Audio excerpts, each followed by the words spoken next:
उनके लोग सड़कों पर आ गए हैं और हर तरफ तबाही मचा रहे हैं। रिपोर्ट्स के मुताबिक बिजनेसेस और ट्रैवलर्स को 1.1 बिलियन डॉलर्स का नुकसान हुआ है। कैसे एप्पल स्टोर, ज़ारा और नाइकी के स्टोर्स को लूटा जा रहा है और जिसके हाथ जो लग रहा है वो उसे लेकर भाग रहा है। लेकिन जब उसने ऐसा ना किया तो पुलिस ऑफिसर ने उसे गोली मार। 1830 से लोग इमिग्रेशन करके फ्रांस में आ रहे हैं क्योंकि 20वीं सदी में फ्रांस को एक ओपन कंट्री समझा जाता था और फ्रांस के दरवाजे हर एक के लिए खुले थे और ज्यादातर लोग जो यहाँ माइग्रेशन करके आते थे वो फ्रेंच कॉलोनी से होते थे। लेकिन फ्रांस ऐसी सोसाइटी नहीं है। फ्रांस एक ऐसी सोसाइटी है कि अगर आप इसमें रहना चाहते हैं तो आपको सारी जिंदगी एक फ्रेंच मैन बन के रहना पड़ेगा। और पिछले कुछ सालों में 21 पुलिस शूटिंग इंसिडेंट्स हुए जिनमें मरने वाले या तो ब्लैक थे या फिर अरब। अस्सलाम वालेकुम दोस्तों, फ्रांस आज एक बार फिर से जल रहा है। उनके लोग सड़कों पर आ गए हैं और हर तरफ तबाही मचा रहे हैं। रिपोर्ट्स के मुताबिक बिजनेसेस और ट्रैवलर्स को 1.1 बिलियन डॉलर्स का नुकसान हुआ है और फ्रांस के इन्हीं हालात की वजह से बहुत से ट्रैवलर जिन्होंने अपनी ट्रिप्स फ्रांस में प्लान की थी वो अपने प्लान्स कैंसिल कर रहे हैं। इन्हीं राइड्स की वजह से तकरीबन 492 बिल्डिंग्स को नुकसान पहुंचा है। 2000 से ज्यादा गाड़ियां जला दी गई हैं। तकरीबन 3800 पुलिस स्टेशन में आग लगा दी गई है। और इन लोगों ने सिर्फ फ्रांस के इंफ्रास्ट्रक्चर को ही नुकसान नहीं पहुंचाया बल्कि वहाँ मौजूद दुकानों को लूट रहे हैं। दोस्तों, इस वीडियो में आप देख सकते हैं कि कैसे एप्पल स्टोर, ज़ारा और नाइकी के स्टोर्स को लूटा जा रहा है और जिसके हाथ जो लग रहा है वो उसे लेकर भाग रहा है।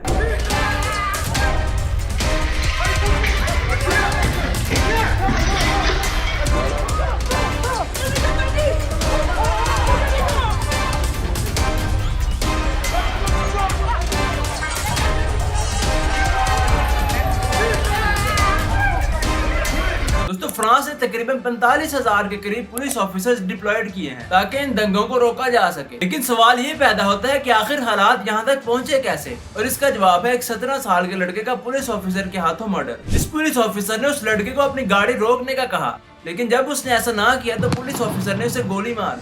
और जब ये बात लोगों को पता चली तो लोग प्रोटेस्ट के लिए निकले और प्रोटेस्ट ने कब राइट्स का रूप इख्तियार कर लिया पता भी नहीं चला। दोस्तों, ये इंसिडेंट जैसा नजर आ रहा है वैसा बिल्कुल भी नहीं है। अगर आप ये सोच रहे हैं कि इस लड़के के मर्डर की वजह से फ्रांस में इतनी तबाही हुई है तो ऐसा बिल्कुल भी नहीं है। आखिर क्या है इसका सच, जानेंगे इस वीडियो में। लेकिन इससे पहले अगर आप ऐसा प्रीमियम कंटेंट मजीद देखना चाहते हैं तो चैनल को सब्सक्राइब जरूर कीजिएगा। 7-year-old collapsed and died of a heart attack on Saturday night in Marseille. Police violence may have been the cause. An investigation has been opened into administering a lethal blow using a weapon after his autopsy suggested something had prompted his cardiac arrest. The French government has said it is considering all options, including declaring a state of emergency after a third night of escalating violence and rioting in cities and towns across France. Paris, supposed to be the city of love, is exploding again into hateful confrontation. Riot police versus angry youths, many under the age of 18. दोस्तों, सवाल ये पैदा होता है कि आखिर ऐसा हुआ क्यों? तो इसका रीजन है इमिग्रेशन। आज फ्रांस में तकरीबन 7 मिलियन के करीब इमिग्रेंट्स हैं जो कि टोटल पॉपुलेशन का 10% बनते हैं। यानी कि फ्रांस में हर 10 में से एक बंदा इमिग्रेंट है। और फ्रांस में ये इमिग्रेशन कोई आज से शुरू नहीं हुई। 1830 से लोग इमिग्रेशन करके फ्रांस में आ रहे हैं क्योंकि 20वीं सदी में फ्रांस को एक ओपन कंट्री समझा जाता था और फ्रांस के दरवाजे हर एक के लिए खुले थे और ज्यादातर लोग जो यहाँ माइग्रेशन करके आते थे वो फ्रेंच कॉलोनी से होते थे। दोस्तों, फ्रेंच कॉलोनीज वो एरियाज थे जो उस टाइम पे फ्रेंच रूल के अंडर आते थे और फिर वर्ल्ड वॉर के दौरान फ्रांस को मैन पावर की जरूरत थी। इस वजह से उसने अरब और अफ्रीकन कंट्री से भी माइग्रेंट्स को आने दिया और यही आज की प्रॉब्लम की रूट कॉज है। दोस्तों, स्टैट्स के मुताबिक 1975 से लेकर सन 2000 तक ये इमिग्रेंट्स फ्रांस की टोटल पॉपुलेशन का 6% थे। लेकिन आज 2023 में ये इमिग्रेंट्स 10% तक पहुंच चुके हैं। यानी कि पिछले कुछ ही सालों में इमिग्रेंट्स की पॉपुलेशन में 4% इजाफा हुआ है। दोस्तों, ये इमिग्रेंट्स 13% अल्जीरिया, 11% मोरक्को, 4.4% टूनिसिया और 3.8% तुर्की से आए हैं। और आज के दिन भी फ्रांस को वर्कर्स की शदीद जरूरत है। इसी वजह से फ्रांस में एक नया लॉ आया है जिसमें रिटायरमेंट एज को बढ़ा दिया गया है। और इस साल फ्रांस ने एक और लॉ पास किया है। इसमें इलीगल इमिग्रेंट्स के डॉक्यूमेंटेशन का प्रोसेस इजियर कर दिया है। और इस लॉ के बाद मिलियंस की तादाद में इमिग्रेंट्स फ्रांस का रुख कर रहे हैं और उनमें ज्यादातर इमिग्रेंट्स इलीगल हैं। अब फ्रांस ने इतनी तादाद में इमिग्रेंट्स को जमा कर लिया है और इमिग्रेशन का अगला प्रोसेस होता है इंटीग्रेशन, यानी कि इन लोगों को फ्रेंच सोसाइटीज में इंटीग्रेट किया जाए। और यहाँ फ्रांस फेल फेल हो गया। दोस्तों दुनिया में नॉर्मली दो तरह की सोसाइटीज होती हैं, एक वो जहाँ डाइवर्सिटी को एक्सेप्ट और प्रमोट किया जाता है, जैसे कि यूएस और पाकिस्तान की सोसाइटीज। इनमें आप अपने कल्चर के मुताबिक जिंदगी गुजार सकते हैं, लेकिन फ्रांस ऐसी सोसाइटी नहीं है। फ्रांस एक ऐसी सोसाइटी है कि अगर आप इसमें रहना चाहते हैं तो आपको सारी जिंदगी एक फ्रेंच मैन बन के रहना पड़ेगा। और यही वो पॉइंट है जहाँ ये सोसाइटी में डिस्ट्रक्शन और डिवीजन स्टार्ट होती है। आज फ्रेंच के लोकल व्हाइट पीपल को ये डर है कि जिस स्पीड से इमिग्रेंट्स की तादाद बढ़ रही है, कहीं ऐसा ना हो कि उनकी पॉपुलेशन माइनॉरिटी में आ जाए और हमारा क्या होगा कि अगर फ्रांस एक मुस्लिम स्टेट बन गई। ये डर उन्हें अंदर ही अंदर से खाया जा रहा है और उनका यही डर रेसिज्म को बर्थ देता है। इसकी मैं कुछ आपको एग्जांपल्स भी देता हूँ। दोस्तों ब्लैक पीपल को व्हाइट पीपल के मुकाबले में पुलिस वाले 20 गुना ज्यादा रोकते हैं और पिछले कुछ सालों में 21 पुलिस शूटिंग इंसिडेंट्स हुए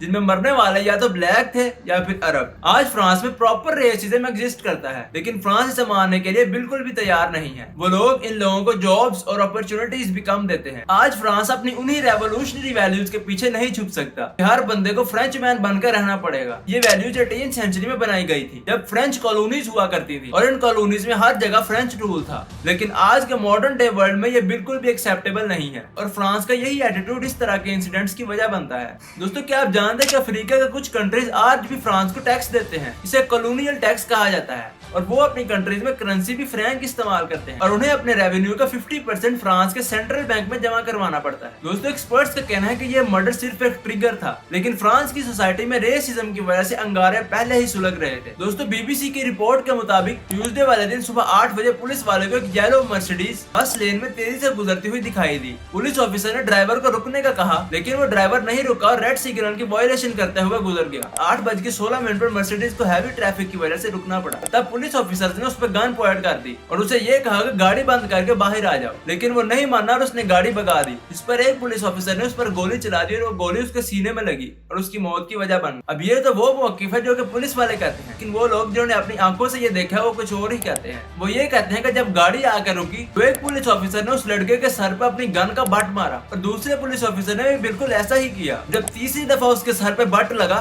तो उसका पाँव ब्रेक से उठ गया और गाड़ी आगे निकल गई और पुलिस ऑफिसर ने उसे गोली मार दी। ये उस लड़के ने कहा जो उस गाड़ी में मौजूद था और वो ये कहता है कि इस डर से कि कहीं पुलिस वाले मुझे भी ना मार दें, जब गाड़ी रुकी तो मैं उसमें से निकल गया। दोस्तों इस वाकये के बाद उस पुलिस ऑफिसर को अरेस्ट किया जा चुका है और उस पर मर्डर के केस की इन्वेस्टिगेशन जारी है और फ्रांस के सदर ने भी लोगों के साथ सिंपैथी दिखाने की कोशिश की है। First of all, I would like to express the emotion of the entire nation at what has happened and at the death of young Nehal, and to tell his family of our solidarity and the affection of the nation.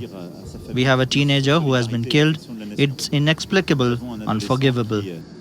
These are words of affection, shared sorrow, and support for his family and loved ones. लेकिन जब आपकी society में racism पहले इस level पे पहुंच गया हो तो फिर ऐसे वाकयात होना एक मामूल बन जाता है। चलिए दोस्तों आज के लिए इतने। अगर वीडियो इन्फॉर्मेटिव लगी हो तो लाइक सब्सक्राइब जरूर कीजिएगा।